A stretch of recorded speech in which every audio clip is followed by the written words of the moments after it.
una vez de vuelta aquí al Mercado Municipal, seguimos con más invitados. Hoy nos visita Antonio de Dios, psicólogo, en este caso también del grupo Avatar Psicólogos, y siempre tocamos pues diferentes temas, pero ahora vamos a hablar de lo que están viendo muchas personas, de lo que vemos todos a diario, que seguramente cuando desayunan, enciendan la tele o están en el bar y ven, y no sé si llegamos a incluso a normalizarlo de alguna forma o ya lo convivimos con esas imágenes brutales de la guerra, de bombardeos, la muerte, personas pues que están sus cuerpos tirados en la calle. Cuando hablamos también vemos hasta niños y a veces no sé si llegamos a normalizarlo, por decirlo de alguna forma, o nos afectan, nos impactan. ¿Cómo nos impactan ese tipo de imágenes, ese tipo de información? Bueno, pues para hablar de ello hoy tenemos a Antonio de Dios. Antonio, muy buenas.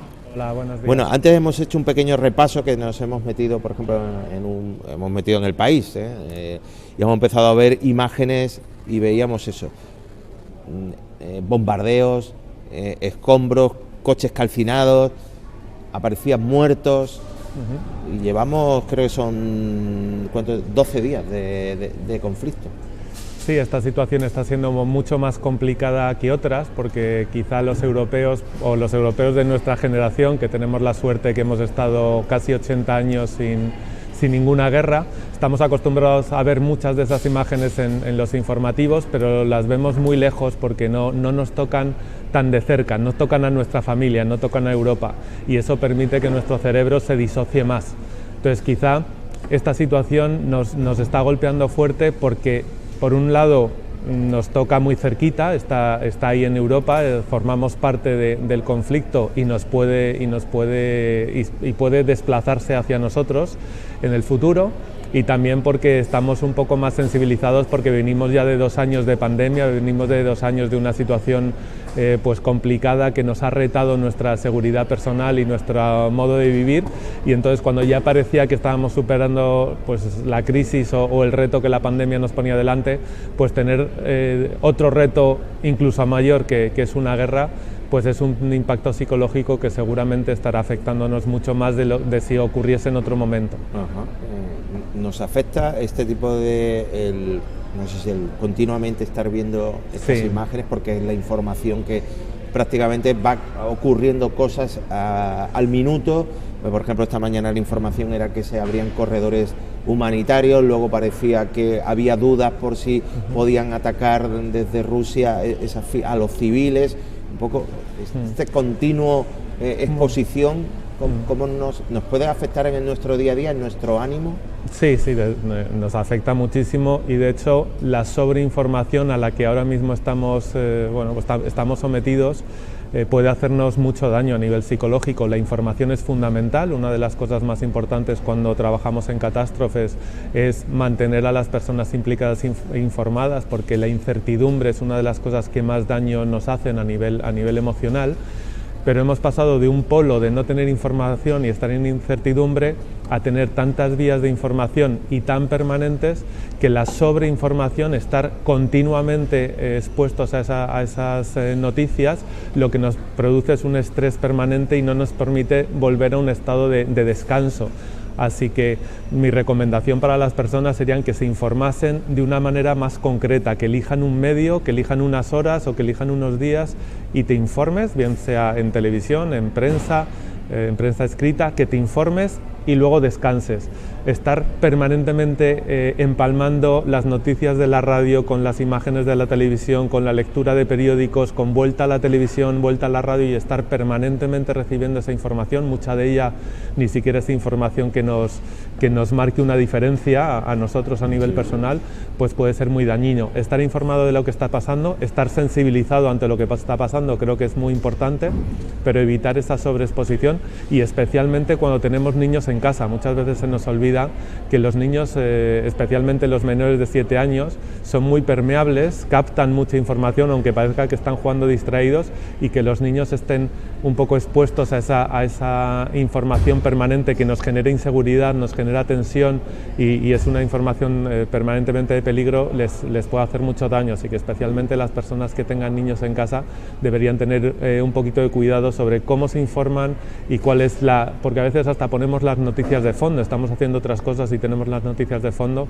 y eso puede hacer un impacto muy importante en nosotros. O sea que hay que también tener un poquito de cuidado, ¿no? A la hora de, si estamos viendo las noticias, porque hombre, si hay niños, es que muchas veces la realidad no es apta para menores, la verdad. Claro. Si lo ponemos así, muchas veces vemos películas, no es apta para menores de 7 años, es que un telediario no es apto. Totalmente, tenemos unos horarios que protegen a la infancia de contenidos para los que no están preparados para integrar, y estas imágenes o estas noticias sobre la guerra, igual que estas imágenes impactantes, también hay una parte en la que tenéis un debate en los medios de comunicación sobre qué imágenes poner, qué imágenes no poner. Supongo que no hay una solución ni algo que sea, pues esta es la verdad y esta es la mentira, hay muchos matices. Por una parte también vivimos en un mundo en el que estamos sobreprotegidos y parece que nada nos toca, y ver imágenes duras pues también nos trae un poco a la realidad, nos hace percibir que la realidad es mucho... Veía una información no me dices que a lo mejor no es relevante, pero sí a lo mejor te permite un poco desestresar, era de que en Ucrania se estaban celebrando bodas, gente que tenía planificada boda y a pesar de la guerra no han querido pararlo.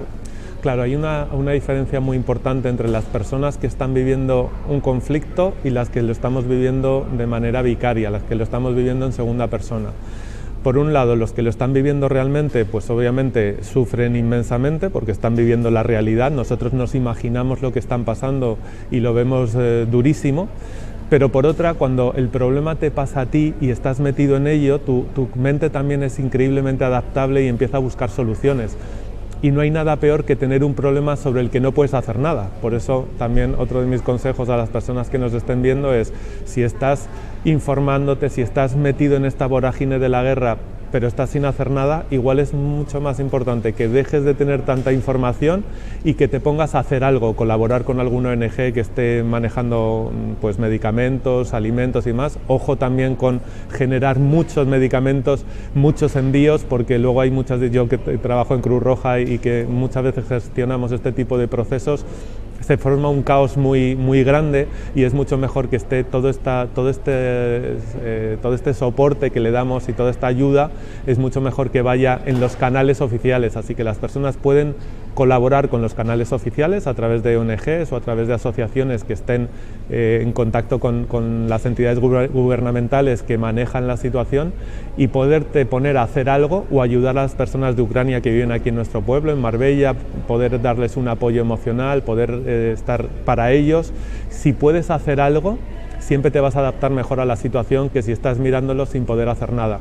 Entonces, pues si los ucranianos, muchos de ellos después del impacto de los primeros días, están tratando de hacer cosas, uno será a través de defender su país, otro será a través de organizar la huida y otro será a través de normalizar y de intentar que sus vidas no cambien tanto y poder hacer las cosas que hacían normalmente. Y algunos pensarán que casarse ahora es mejor porque igual dentro de una semana ya no lo podemos hacer. Entonces a veces también esto nos trae al presente y nos trae a nosotros que estamos aquí disfrutando de un entorno tan increíble como este mercado, que tenemos alimento, que tenemos seguridad, pues también tener ese punto de ser más consciente de lo que sí tenemos, porque a veces la mente se va demasiado a lo que no tenemos, hasta que cuando no lo tenemos, pues de repente la mente hace un cambio y empieza a adaptarse a ver cómo gestiona eso que no tenemos. Bueno, Antonio, también están aquellas personas que están viviendo el conflicto, aunque están en la distancia, pero lo están viviendo porque tienen familia, por en este caso creo que Ucrania es creo que el segundo país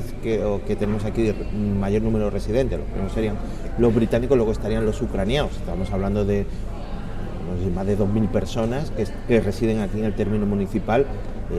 Ellos también están en una doble, lo están viendo desde la lejanía, pero también sufriendo porque tienen familia allí. Efectivamente, esos son víctimas directas del conflicto, aunque estén lejos, aunque no estén allí. Las consecuencias del conflicto les están afectando directamente y obviamente si tienen familiares, tienen amigos y estar viendo cómo tu entorno, cómo tu casa está siendo destrozada por una guerra, pues es un impacto emocional increíble, y esas son las personas que quizá tendríamos tenemos que organizarnos para poder ayudar aquí, para poder darles eso, para poderles preguntar qué necesitan. A veces las personas que conozcan a una persona ucraniana, pues simplemente es ponerse a su disposición para que puedan expresar las emociones que están sintiendo y darles ese apoyo, esa contención que les podemos transmitir desde aquí, porque están viviendo el conflicto y además, repito, a veces sin poder hacer nada, que es una de las cosas más. Yo siempre he dicho, cuando me preguntaban cómo podéis los que hacéis intervención en crisis estar en esos momentos allí y salir sanos de la situación, y la respuesta es porque estamos haciendo cosas. Mientras yo estoy, aunque esté metido en una catástrofe, mientras estoy haciendo cosas para mejorar la situación o para enfrentarla, mi cerebro está enfocado en las soluciones, no está enfocado en el problema. El problema, valga la redundancia, es cuando mi cerebro está enfocado en el problema sin poder darle una solución, sin poder hacer nada. Esa parálisis que siento hace que me cargue de estrés, de energía negativa, que me afecta a nivel fisiológico, incluso no solo a nivel emocional, sino que me empieza a afectar a nivel físico. Estamos viendo, como decíamos, las distintas formas de afrontar un conflicto y cómo también nos afecta, aunque no seamos directamente víctimas, pero como decíamos, por la cercanía. Hay una pregunta que al principio ha contestado Antonio, lo de después de COVID, después de crisis económica, también hemos vivido, por ejemplo, aquí en España tuvimos la catástrofe del volcán, cómo afectó a un grupo en concreto de la población, después de todo eso, y ahora una guerra. ¿Estamos preparados después de tanto desgaste emocional para soportar otra situación así? ¿La mente se prepara? ¿La mente tiene soportes para aguantar? Sí, quizá una de las características más importantes de los seres humanos es nuestra capacidad de adaptación, y todos sabemos, yo lo veo mucho en consulta, que hay una diferencia muy grande entre las personas cuando nos preocupamos de problemas que realmente no existen, que están más en mi cabeza, y que de repente cuando les ocurre algo grave que realmente les reta su seguridad o les reta su bienestar, se ponen, digamos, las pilas y son capaces de afrontarlo con bastante habilidad. Entonces sí que estamos preparados. Pero claro, nos está sacando hemos vivido en un mundo que era demasiado suave, que era demasiado fácil y que incluso nos lo facilitaban más. Nuestros padres nos han intentado hacer la vida mucho más fácil porque ellos la han tenido más dura, porque nuestros abuelos la tuvieron más dura, pero bueno, no hace tanto que nuestros familiares estaban soportando aquí en España también una guerra y los horrores de una guerra civil, que yo creo que es todavía peor porque el enemigo ni siquiera está fuera, es un enemigo interno y eso produce un desgaste emocional que yo creo que algunas personas todavía mantienen en esta polaridad a veces que vivimos a nivel político. Entonces, ¿estamos capacitados para adaptarnos? Sí. ¿Estamos más debilitados por todos estos impactos que hemos ido teniendo en los últimos años? Pues también.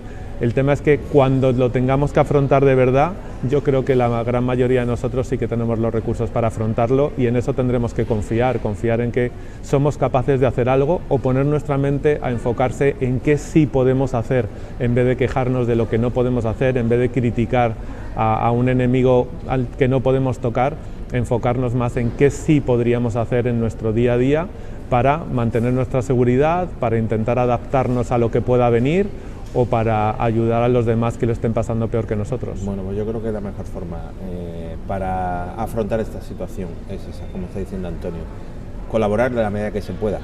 Si quieres, pues donando pues alimentos, ropa o lo que necesites, lo que se demanda, o en este caso pues ponerte a colaborar con alguna asociación, pues siempre que puedas necesitar ayuda, pues sentirse, en este caso, como, no sé si la palabra o el término es sentirse útil, pero sentirse que estás haciendo algo. Ponerse en acción. El estrés nos prepara para ponernos en acción. Si nos quedamos sentados en el sofá de casa, seguramente nos va a impactar mucho más. Si tomamos alguna acción, por muy pequeña que sea, pues eso nos va a ayudar a adaptarnos y también a vivir esta realidad con una sensación mayor de control, ¿no? No solo algo que me abruma y que me supera, sino algo que yo puedo hacer ciertas cosas para manejarla. Poder tener manejo sobre las situaciones que nos afectan es muy importante para nuestra salud emocional. Bueno, pues Antonio de Dios, muchas gracias por estar aquí con nosotros y hoy por tocar este tema, hablar de la situación por la que están pasando muy cerquita de casa, porque en Europa al final estamos hablando, no sé si eran 2 días de carretera que estaban haciendo, o sea, que están prácticamente al lado. Estamos hablando al lado de lo que están pasando como decíamos, pues muriendo personas, y en este caso nosotros, pues que cómo podemos colaborar, cómo podemos de alguna forma empatizar con lo que está pasando, pues aunque sea desde aquí ayudando con colectivos, con ONGs o simplemente dando algún tipo de ayuda, podemos también nosotros pues afrontar esta situación. Antonio, muchas gracias. Un placer, como Buena siempre. Buena semana. Igualmente. Vale, y nos vemos la semana que viene. Nosotros aprovechamos ahora también, Cristóbal, que vamos, ¿más carnaval?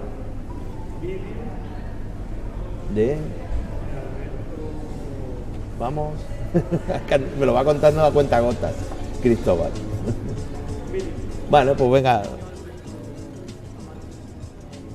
¿Cómo, Alberto Amate?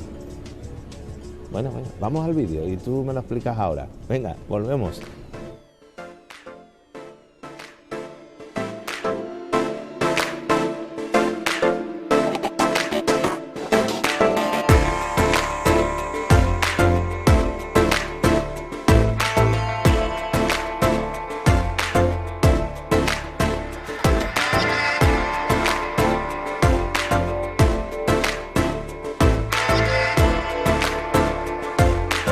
De verdad, para el Ayuntamiento y la Delegación de Derechos Sociales es un honor, y además queremos sobre todo agradecerle a Alberto Amate que haya elegido nuestra ciudad para la exposición de su obra pictórica, una exposición itinerante que ya ha estado en ciudades tan importantes como Granada, Sevilla, Málaga, y que ahora Marbella puede disfrutar en el Hospitalillo. Una muestra que cuenta además con unas 20 obras que van desde sus inicios hasta la utilización ya de acuarelas y acrílicos, donde el espectador va a poder disfrutar, bueno, pues de ese crecimiento personal que ha tenido Alberto en su obra pictórica, y sobre todo lo que más nos llama la atención es esa pasión por el color, ¿no? Esa explosión de color en cada una de sus obras. Nosotros queremos desde aquí animar a que toda la ciudadanía venga al Hospitalillo a conocer esta magnífica obra de Alberto, que van a poder disfrutar desde hoy 4 de marzo hasta el día 18. Sí, bien. ¿Te gusta pintar? Me gusta pintar, sí. ¿Qué es lo que pintas? A mí no sé, todo esto, pintando. Yo estoy poco estoy feliz, estoy poco llorando porque está aquí mi madre, mi padre, mi hijo, siempre está aquí, me gusta, padre hace, me gusta pintar, toma algo, me gusta, padre, mi hijo, eso.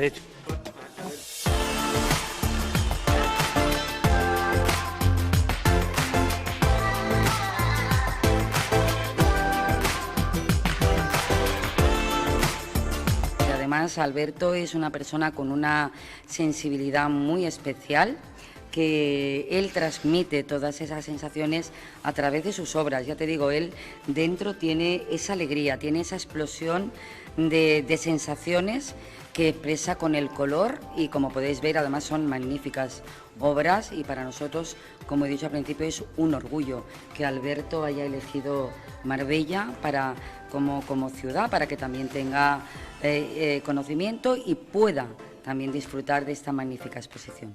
Yo estoy feliz, no porque he hecho todo en mi corazón, manda padre, mami, el canal, en tele, canal azul, yo estaba viendo tele, a mí, todo acabado, mandado a padre un cole, y esto la crilla un poco me da, a mí no me gusta eso. Eso no le gusta a ninguno. Cuando vamos a quitar, cuando, no sé.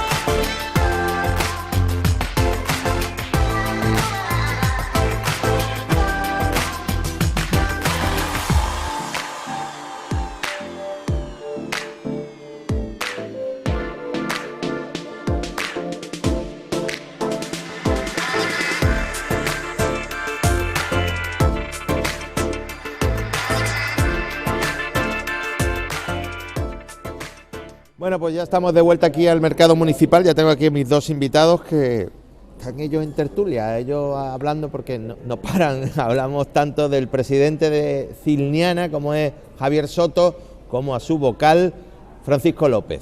Muy buenas a los dos, muy buenos días. Buenos días, muchísimas gracias. ¿Qué tal? ¿Estabais ahí de tertulia? Sí.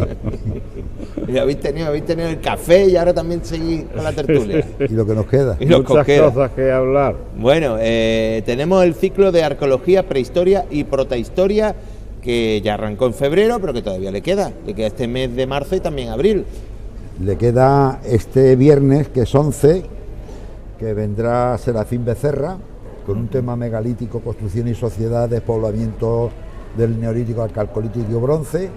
Después vendrá Lidia Cabello, que ella estuvo trabajando en la cueva de Malalmuerzo, me parece que era en Granada, Sí. Moclín, de pinturas rupestres de la época magdaleniense, Paleolítico Superior.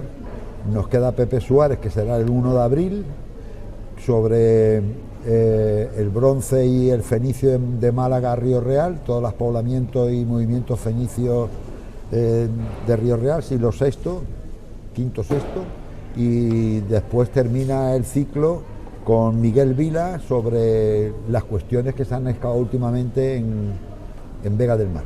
bueno, y todo esto, y eso que tiene los papeles delante, pero no lo estaba mirando, ¿eh? No, esto es otra cosa. Estaba de Te has memoria. olvidado que posiblemente tengamos ampliación con Virgilio. Sí, hemos estado pensando que el otro día me encontré con Virgilio en el homenaje a Pedro Cantalejo en Ardales, que le han hecho hijo predilecto de la villa, y me dio mucha alegría de ver a Virgilio, que es uno de los medievalistas más importantes de España, de Andalucía seguro que es el más importante, y le comuniqué que si le apetecería venir a dar una conferencia sobre el último trabajo y publicación que ha hecho de Bobastro, de la iglesia mozárabe de Bobastro, del tiempo de Injapsun, que encadena un poco con lo que vamos a hacer el ciclo, y me dijo que cuando queramos que lo llamemos. Entonces, a partir del 22 de abril, que es la última que hace Miguel Vila, pues lo llamaremos, y en un par de semanas pues posiblemente tengamos aquí a Virgilio Enamorado, que es un peso pesado. Una puntualización, no, solamente por ampliar. Se trata de Virgilio Martínez Enamorado, que como dice Javier es ahora mismo uno quizás de los arabistas más competentes que tenemos en Andalucía, y es una persona que ha fijado el objeto de su estudio, especialmente, bueno, toda Andalucía prácticamente, pero especialmente en la zona de la tierra de Marbella. Virgilio Martínez Enamorado, aparte de algunos estudios sobre Ben Hafsun, que estamos hablando de un rebelde contra Abderramán III, y bueno, primero contra Abderramán II y después contra los sucesores de Ben Hafsun contra Abderramán III, se sitúa, lo que él cuenta se sitúa en la época en la que Cerro Torrón, de la que se podría hablar ahora mucho, en la que Cerro Torrón resiste, es uno de los baluartes defensivos de los rebeldes. Estamos hablando del siglo IX y siglo X, y ahí es donde se encastillan, una de las zonas donde se encastillan y aguantan. Ben Hafsun aguanta el empellón que supone las tropas del mando árabe desde Córdoba. Virgilio escribió un libro que se llama Marbella, Tierra de Arquería, que es quizás el estudio más importante que se ha hecho sobre Marbella en esa época. Un libro muy interesante. Y ahora pues precisamente la revista que vamos a sacar el mes que viene, el último número de la revista, de la cual se cumplen 40 años este año.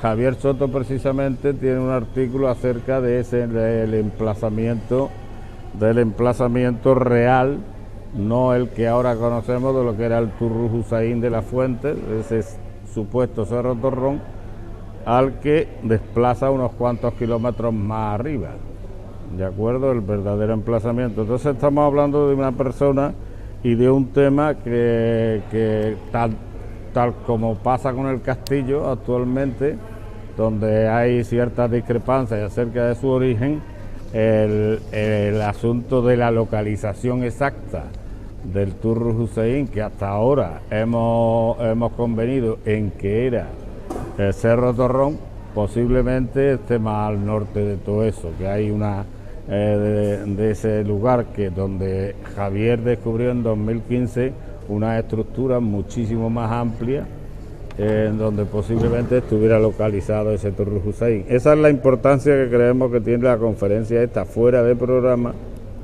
de Virgilio Martínez Enamorado. Bueno, ¿este tipo de conferencias es para el público en general o para los que son muy amantes de la historia como sois vosotros dos? Bueno, no. Esto es, las conferencias que realiza Ciliana normalmente se hacen con un nivel para todo el mundo. No se hace para grandes especialistas, catedráticos y gente de altos niveles, porque esto no son conferencias catedralicias, ni de extranjeros, ni de congresos internacionales. Entonces yo siempre cuando vienen los conferenciantes, además a todos los conozco personalmente porque con algunos he trabajado, pues siempre le digo, pues Pepe o Antonio, el nivel normalito para que nos entendamos, sin palabras en latín y sin cosas de esas para disfrutar todo el mundo. Y sí es cierto que tenemos un público muy bueno, porque llenamos siempre, y son gente que son aficionados a la historia, sin entrar en si es paleolítico tal, o es neolítico, es bronce o es medieval, en general, porque siempre son historias reales, documentadas, que se han excavado y que te están diciendo la realidad del yacimiento y qué es lo que pasó. Entonces, lo mejor que hay que hacer en una conferencia es contar un cuento, pero un cuento verídico, un cuento que te entretenga y que los 40 minutos, 45 que te dure una conferencia, que te quedes con más ganas, ¿no? Ajá. Y ese es el tema nada más, pero no es para grandes especialistas, que los hay, que vienen algunas veces, sí, pero que se van contentísimos porque escuchan lo que ellos ya saben. Ajá, bueno, eso digo, porque aquí ya vemos, es que esto, como si me permitís, como un ciclo de cine. Hay películas del oeste, películas de ciencia ficción, hay un poco, pues aquí podemos ir a distintas épocas. Sí, porque lo hemos hecho de una forma cronológica desde desde Bienvenido Martínez Navarro, que fue el primero que, la primera que se ha dado. Pues este hombre no estaba hablando del Pleistoceno medio y Pleistoceno inicial, estaba hablando de 500.000 años, y después ya se vino a la parte del Paleolítico medio, hablando de los neandertales y de la desaparición de los mismos, ¿no? Y después ya nos sigue los megalitos y después nos sigue ella con pinturas rupestres, y después ya nos metemos en la protohistoria, porque ya había escritura fenicia, aunque no se interprete, de los fenicios, y la última es tardorromano y romano de aquí de eso, sí. Vamos ascendiendo en los tiempos. Bueno, y como digo, también tenemos, por ejemplo, las últimas novedades, como son en las dunas de San Pedro de Alcántara, eso lo hace Vila. Digo que es la última, en principio, esa iba a ser la última. La última. En principio. Sí, del ciclo este sí, la otra será, digamos, un extra, ¿no? Vale. O sea, un bonus. Un plus, como se dice, es un plus. Vale. Sí. Y que digo que tocáis, vais desde temas ya con una trayectoria a lo más reciente. A lo más reciente. Que ha sido estos hallazgos. Yo creo que es la mejor forma, porque especializar o centrar un ciclo de conferencias en un periodo determinado o en un espacio temporal muy concreto puede llevar a una especialización en eso y a cierto nivel de exigencia que creemos que no es el caso, ¿no? Lo que sí significa un ciclo de conferencias con este relativo espectro temporal es una presentación en sociedad de las novedades, ¿no? De ciertas novedades acerca de esta zona tan riquísima, la zona de Málaga en general y de la zona del área del Estrecho, donde se incluye, en estos tiempos se incluye Marbella en todos los sentidos, por los aspectos generales que comporta. Hablar de esa zona significa poner de relieve las novedades que se han producido en las últimas intervenciones arqueológicas, y eso sí es importante señalarlo. Bueno, como decíamos, Es que me estaba por aquí poniendo mi compañero Cristóbal que preguntara por un teatro griego. No, vale. Vale. Entonces que me la has colado tú. Vale. Griegos no hay por aquí. Griegos no había. Bizantino posiblemente te encuentres, pero bueno, todo lo griego que tengan los bizantinos, ya tenían bastante. Bueno, como decíamos, y bueno, también tenemos, aunque habló no hace mucho Paco Moyano por aquí, por ejemplo, también del Fuerte San Luis, de los restos que se han encontrado, que luego ya empezábamos ahí un poco de cuándo eran, si eran del siglo XVIII o son de la Guerra Civil, en fin. Bueno, en ese sentido, hombre, no estamos autorizados aún porque es una excavación promovida por el ayuntamiento y por una empresa particular. Las conclusiones, aunque ya están a la vista de todos, está claro en el que debate, no son, en el debate de si se debían haber publicado esas fotos. Pero es que están en fase, ahora mismo están en fase de excavación. Tiene que presentar la documentación de la excavación. Tiene que presentar toda la documentación. No se puede decir nada antes de. Ajá. Lo que sí es cierto que no son, rotundamente no son de la época del asedio del fuerte, son muchos anteriores. Vale, de acuerdo. Bueno, como decíamos, tenemos todo una serie, un ciclo que ya lleváis tiempo desde Cilniana organizando y un poco para seguir poniendo en valor, ¿no?, el pasado histórico que tiene nuestra ciudad de Marbella, que muchas veces parece que nos hemos quedado en los años 50, en los años 40, sí. Que no, que es que Marbella tiene una trayectoria y cada vez, como decíamos, lo estamos constatando con estos descubrimientos de restos que vamos encontrando. Sí, yo creo que la historia de Marbella lo aparece en el último número de la revista que presentamos este mes. La historia de Marbella da un salto cualitativo a partir de los años 80, el conocimiento de la historia de Marbella, paralelamente, no quiere decir condicionada ni por supuesto promovida por la aparición de la revista, pero sí paralelamente a la aparición de la revista del año 82 desde la Delegación de Cultura, después se traspasa la cabecera a la Asociación Cilniana, en estos últimos 40 años donde se ha producido el salto cualitativo en lo que es el conocimiento de nuestro pasado, donde se ha profundizado, se han descubierto restos muy significativos. Creo recordar que quizás el yacimiento de Río Real sea uno de los más sí, interesantes de todo, aunque fenicios. A pesar de por el bronce con los indígenas de aquí, muy interesante. Claro, a pesar de que después de muchas negociaciones y después de muchos tiras y aflojas con las administraciones, solo se ha podido quedar un pequeño reducto de lo que era el yacimiento primitivo. Pero se han producido en la profundización en lo que es los yacimientos ya conocidos, los nuevos, y posiblemente con lo que tú estás hablando, a lo que te refieres ahora del fuerte, ampliemos bastante nuestro conocimiento acerca del pasado de Marbella. Y la conferencia de Miguel Vila Oblitas también nos permitirá saber hasta qué punto o ampliar la importancia real que tuvo esa parte de la costa de San Pedro dentro de lo que es un contexto donde se encuentra la basílica, donde se encuentran las bóvedas, ¿no? Ampliar un poco el conocimiento, un poco y mucho el conocimiento de lo que es esa zona en época romana, ¿no? Bueno, me has dicho ya un par de veces, Paco, el tema de la revista, 40 aniversario. 40 aniversario. No, nosotros 25. Nosotros 26 aniversario de la asociación, pero la revista cumple 40 años. Perdona, sí. 40 años, digo que somos quizá la tercera o la cuarta más importante, por lo menos en edad, de Málaga, porque tenemos revistas como Jávega, como Mainaque, como La Traíña, que bueno, que tienen su solera, pero yo creo que más Cilniana se ha colocado dentro en una posición jerárquica bastante interesante y a tener en cuenta, ¿no? Bueno, me imagino que debe ser un punto de consulta para conocer ahí nuestra historia, nuestro pasado, tener esa referencia. Si quieres conocer nuestra historia, que no solamente adscrita al municipio de Marbella, sino un poquito más abierto, porque hay que ser un poquito más abierto para entender los movimientos sociales, humanos y eso.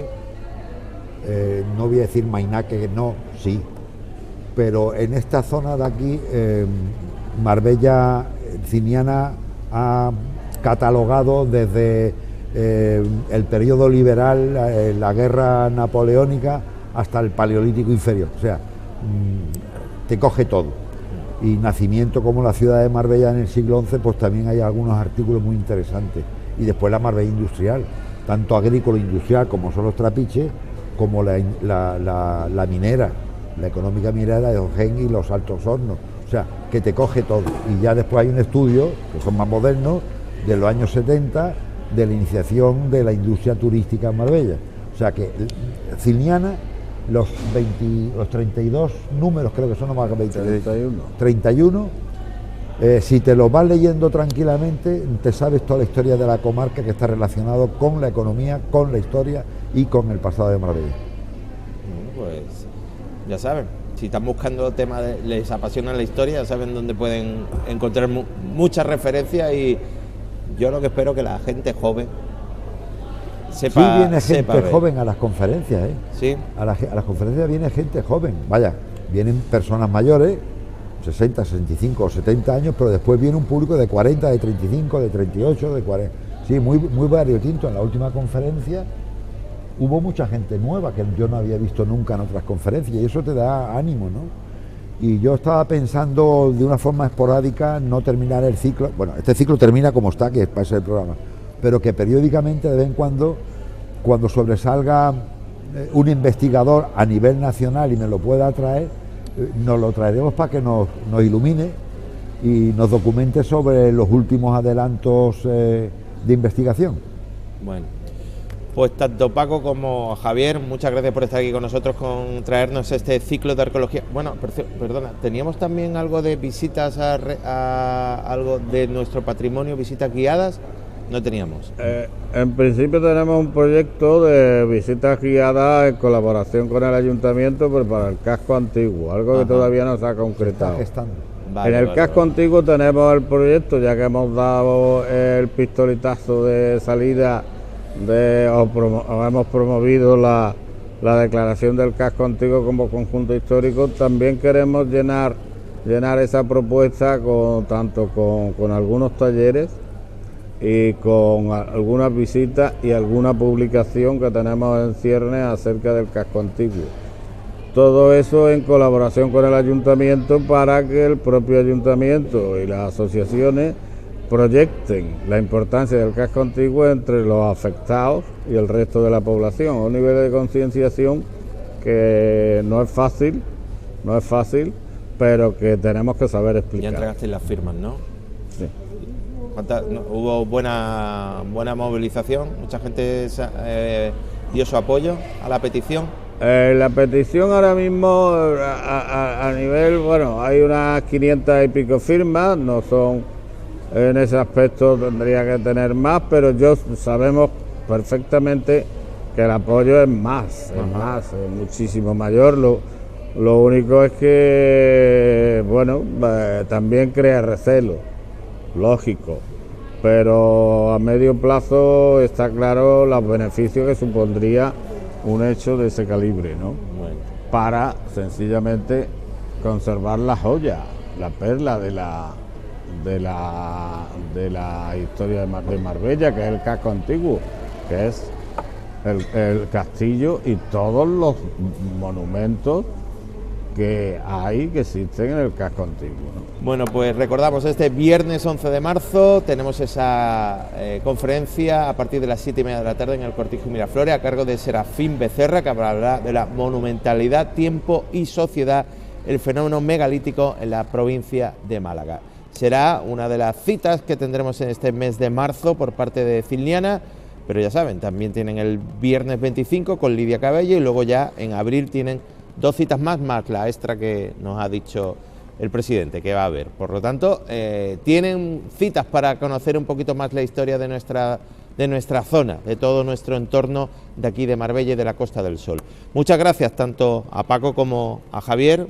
Encantado de estar contigo. Y encantado de también estar con nosotros. Agradecemos siempre la acogida que tenéis a todas nuestras propuestas y la difusión que le dais. Sois en eso unos amigos. Muchísimas gracias. Pues muchas gracias. La gratitud es mutua. Bueno, vamos ahora, y ya me he enterado ya lo que vamos a ir, Cristóbal. Este sábado, no, publicidad. Sí, es verdad, tenemos que publicidad, pero el vídeo ya sé de cuál es el vídeo, ya me he enterado. He estado yo aquí y me he enterado. Bueno, vamos a publicidad y volvemos enseguida, antes de que se me vayan los dos invitados. Volvemos dentro de un ratito aquí al Mercado Municipal.